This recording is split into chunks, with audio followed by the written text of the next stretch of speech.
Today we are looking at three readings from the Gospel of John, all focused on the Apostle Peter. And we begin with John chapter 13, verses 36 through 38.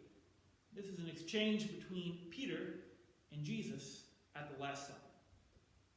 Simon Peter asked Jesus, "Lord, where are you going?"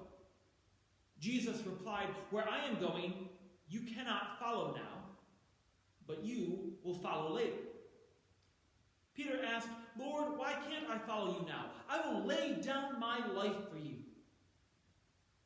Then Jesus answered, "Will you really lay down your life for me?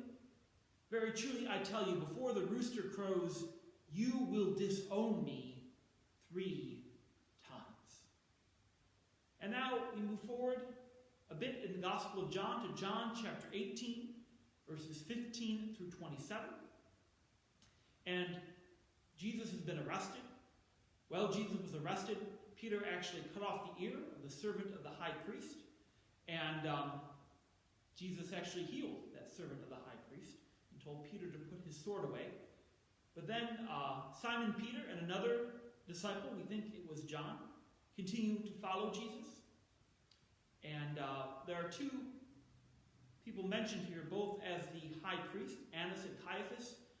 They were actually both related, and even though only Caiaphas was the high priest at the time, Annas had served as high priest before, so he also kind of carried that title. How we sometimes call people president or vice president, even after they don't hold that office anymore. Basically the same thing. So we'll take a look at that now in John chapter 18, verses 15 through 27. Simon Peter and another disciple were following Jesus. Because this disciple was known to the high priest, he went with Jesus into the high priest's courtyard. But Peter had to wait outside at the door. The other disciple, who was known to the high priest, came back, spoke to the servant girl on duty there, and brought Peter in. "You aren't one of this man's disciples too, are you?" she asked Peter. He replied, "I am not." It was cold, and the servants and officials stood around a fire they had made to keep warm. Peter was also standing with them, warming himself. Meanwhile, the high priest questioned Jesus about his disciples and his teaching. I have spoken openly to the world," Jesus replied. "I always taught in the synagogues or at the temple, where all the Jews come together. I said nothing in secret. Why question me? Ask those who heard me. Surely they know what I said." When Jesus said this, one of the officials nearby slapped him in the face. "Is this the way you answer the high priest?" he demanded. "If I said something wrong," Jesus replied, "testify as to what is wrong. But if I spoke the truth, why do you strike me?" Then Annas sent him bound to Caiaphas, the high priest. Meanwhile, Simon Peter was still standing there, warming himself. So they asked him, "You aren't one of his disciples too, are you?" He denied it, saying, "I am not." One of the high priest's servants, a relative of the man whose ear Peter had cut off, challenged him. "Didn't I see you with him in the garden?" Again, Peter denied it. And at that moment, a rooster began to crow.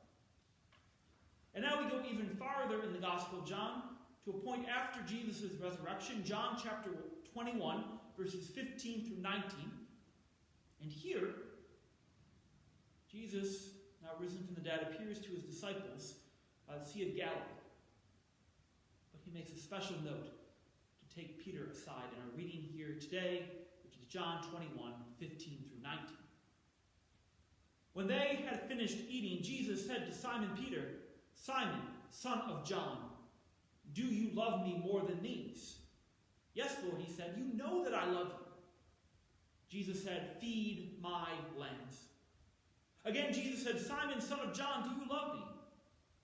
He answered, "Yes, Lord, you know that I love you."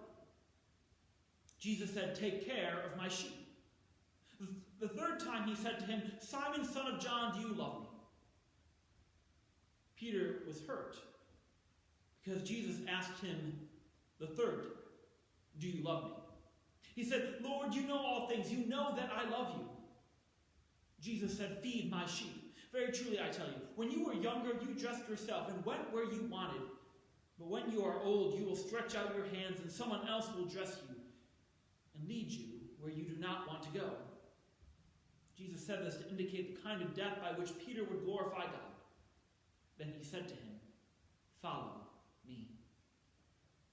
And this is God's word for us this morning. Before my message, I ask that you would please pray with me. Lord, may the words of my mouth and the meditations of each one of our hearts be acceptable in your sight, O God, our rock and our Redeemer.